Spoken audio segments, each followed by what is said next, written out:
ഓം ശ്രീ ഗുരുഭ്യോ നമ. അമ്മയുടെ അമേരിക്കൻ സന്ദർശന വേള.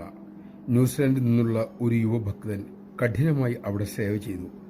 പകൽ മുഴുവനും പേരിന് മാത്രം എന്തെങ്കിലും കഴിച്ച് അദ്ദേഹം സേവയിൽ മുഴുകി. 4 മണി ആയപ്പോഴേക്കും വളരെ ക്ഷീണിച്ചു.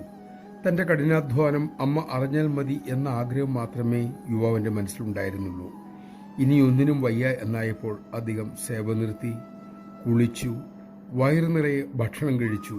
പിന്നീട് ദർശനത്തിനെത്തി. ദർശന സമയം അമ്മ യുവാവിന്റെ ചെവിയിൽ മന്ത്രിച്ചു. വയർ നിറച്ചു, പേശികൾ തളർന്നു.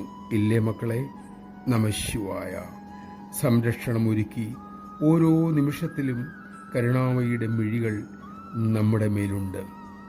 ആ കരുണാവലയത്തിൽ എപ്പോഴും നിൽക്കാനായി നമുക്കൊന്നേ ചെയ്യാനുള്ളൂ: അമ്മ പറഞ്ഞ വഴിയിലൂടെ സഞ്ചരിക്കുക. നമുക്കതിന് കഴിയട്ടെ. അതിനായി അമ്മ നമ്മെ അനുഗ്രഹിക്കട്ടെ.